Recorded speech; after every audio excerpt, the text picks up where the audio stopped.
materi, yaitu kegiatan usaha Perum Pegadaian.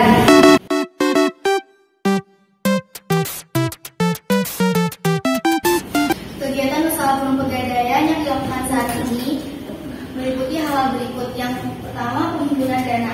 Dana yang diperlukan di Perum Pegadaian untuk melakukan kegiatan usahanya berasal dari yang pertama, pinjaman jangka pendek dari perbankan, yang dimana dana yang dihimpun sebesar 80%. Yang kedua, pinjaman jangka pendek dari pihak luar. Pinjaman ini biasanya berasal dari utang kepada rekanan, utang kepada nasabah, dan utang kepada pajak. Yang ketiga, modal sendiri. Modal yang dimiliki Perum Pegadaian diantaranya yang pertama, ada modal awal, yaitu kekayaan sendiri di luar APBN. Yang kedua, penyertaan modal dari pemerintah. Dan yang ketiga, laba ditahan. Laba ditahan ini merupakan akumulasi laba sejak Perum Pegadaian berdiri. Dan yang terakhir berasal dari penerbitan obligasi. Perum Pegadaian pernah menerbitkan obligasi sebanyak 2 kali, yaitu pada tahun 1993 dan tahun 1994 dengan jangka waktu masing-masing 5 tahun. Kemudian obligasi-obligasi tersebut dicatat pada Bursa Efek Indonesia atau dipersingkat dengan BEI yang dicatat dalam bentuk tabel. Berikut ini ada contoh format tabel beserta isinya. Dengan format berisikan kolom tahun, keterangan, tanggal efektif dan jatuh tempo, nominal, serta tingkat bunga. Dengan format tersebut, terisikan kolom tahun pada 1993 dengan keterangan obligasi pertama, serta tanggal efektif dan jatuh temponya ditetapkan pada tanggal 11 Juni 1993 dan pada tanggal 9 Juli 1998 dengan nominal sebesar 50 miliar serta tingkat bunga sebesar 17,5% yang bersifat tetap untuk tahun pertamanya dan kemudian akan bersifat mengambang pada tahun berikutnya.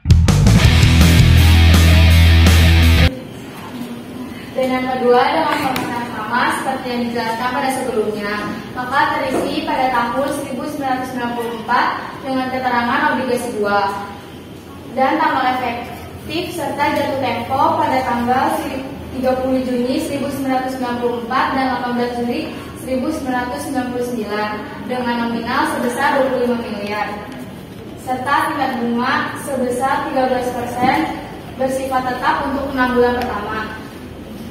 Kemudian bersifat mengambang sebesar 10% di atas tingkat bunga deposito 6 bulan bank pemerintah.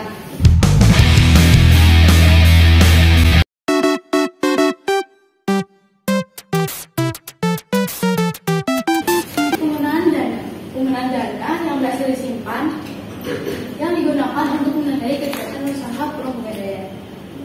Biasanya dana-dana tersebut digunakan untuk apa aja sih? 5 hal. Yang pertama itu ada uang kas dan uang likuid. Yang kedua ada pendanaan kegiatan operasional. Yang ketiga pembelian dan pengadaan berbagai macam bentuk akibat tetap dan inventaris. Yang keempat penyaluran dana serta inventarisasi lainnya.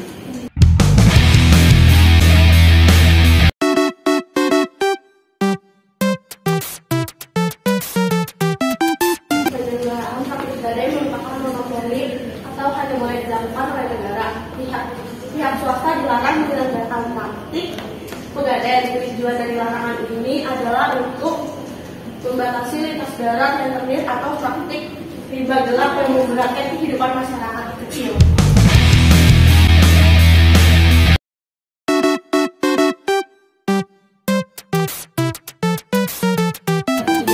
Ketiga, produk dan jasa Perum Pegadaian.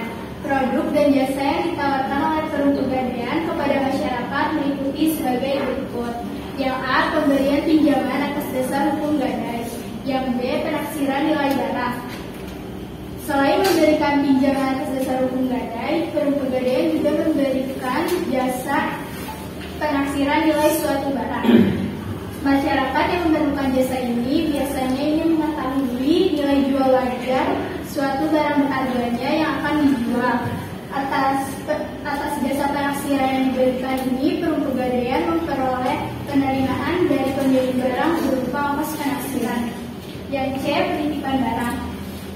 Jasa lainnya yang diberikan Perum Pegadaian adalah penitipan barang. Masyarakat biasanya menitipkan barang di Pegadaian karena alasan keamanan penyimpanan, terutama bagi masyarakat yang akan meninggalkan rumahnya dalam jangka waktu yang lama.